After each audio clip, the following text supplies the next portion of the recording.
Good day, Ma'am Rosemary Tibersha. I am Rochelle Julian, and today I will be answering the how to proceed questions related to our previous lesson entitled Types of Verbs and their grammatical functions. So now, let's begin to the question number 1.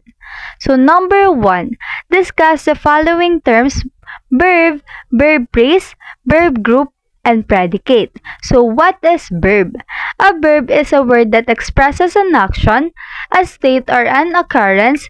It can stand alone as a lexical verb. Example is run, think, believe, or be combined with auxiliary verbs to create different tenses and moods. So, example, she writes every day. Writes is the verb showing an action. Another example is they are happy. Are is the verb showing a state. So, a verb phrase is a group of words that includes the main verb and its dependents, such as auxiliaries, objects, and complements.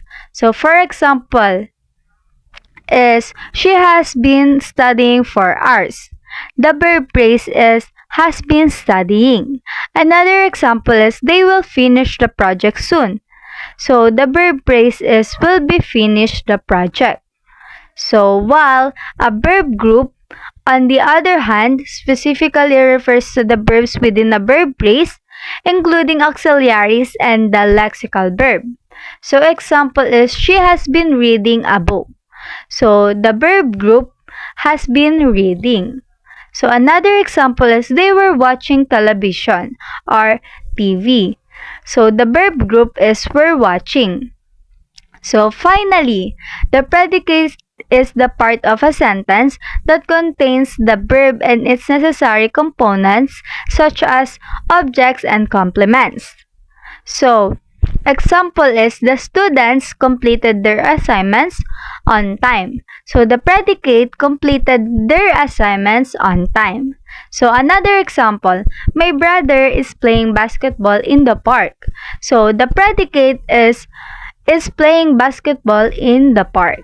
So just remember that when we say verb, a verb is a single action or state word, while a verb phrase includes the verb plus other elements. So, while a verb group includes just the verbs in a phrase. And last is the predicate is the whole part of the sentence that tells us what the subject does or is. So number 2, auxiliary verbs may act as an operator. Auxiliary verbs function as operators when they are the first verb in a finite verb phrase.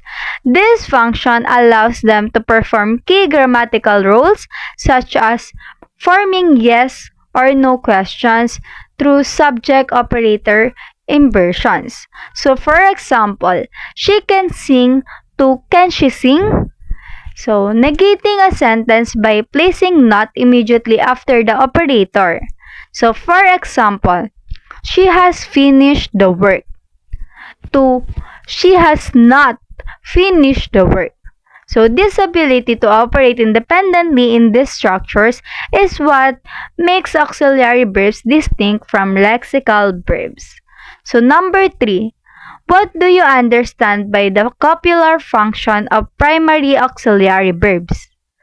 So, primary auxiliary verbs, especially be and have, can function as copular verbs when they act as the main verb in a sentence, linking the subject to a subject complement.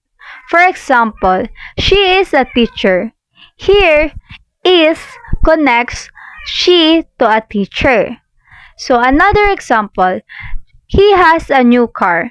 Here, has expresses possession.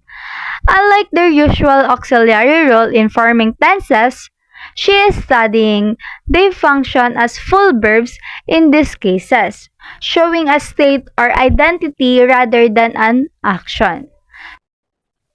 So question number 4. Modal verbs are often referred to as defective verbs. So, modal verbs are called defective verbs because they have unique grammatical restrictions. Unlike full verbs, they lack tense inflections. Example is she can swim versus she can swim.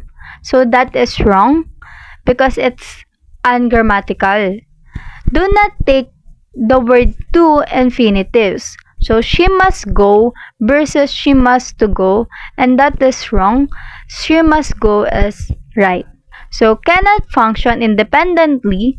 She must is wrong versus she must lead. So that is right. So these limitations distinguish modal verbs from regular verbs, making them defective in terms of their grammatical completeness. So, question number 5. List the central and marginal modal verbs in PDE or present-day English. Central modal verbs include can, could, may, might, must, shall, should, will, and would, while marginal modal verbs include ought to, used to, had, better, there, need. Marginal modals share some properties of modal verbs but also behave like full verbs in certain contexts. So, question number 6. What are catenative verbs? Catenative verbs are lexical verbs that require verbal complements to complete their meaning. These verbs can link together to form catenative constructions such as she wants to study abroad.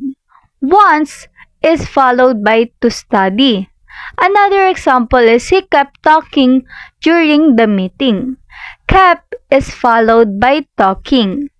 Unlike full verbs, catenative verbs cannot be used transitively. Example is she wants a book is different from she wants to read a book. So, question number 7. In what way can catenative verbs be distinguished from full verbs? Catenative verbs differ from full verbs in two main ways. They require a verbal complement, while full verbs do not. Example is, he decided to leave early. Catenative to leave is required. He left early. Full verb, no additional verb needed. So, they do not allow passivization while full verbs do. So, example is she likes to sing. To no passive form. Another example is she wrote a poem. A poem was written by her. So, full verb can be passivized. This distinction helps classify verbs based on their grammatical behavior. So last question. Question number 8. Discuss the following terms in association with full verbs. Regularity, finiteness, and transitivity. So, A. Regularity. Full verbs can be regular, forming standard inflection rules, or irregular, having unpredictable forms. Regular verb. She danced yesterday. Dance to dance with D or ed. Irregular verb. She went home early. Go to went. So letter B. Finiteness. Full verbs can be finite, showing tense and agreement, or non-finite, not showing tense. So finite verb, example is she writes every day. So present tense. Non-finite verb, she loves writing. Writing is a non-finite verb. So letter C, transitivity. Full verbs can be transitive, requiring an object, or intransitive, not requiring an object. Transitive, she reads a book. Object, a book. Intransitive, she sleeps early. No object. In summary, full verbs are diverse in how they behave in a sentence.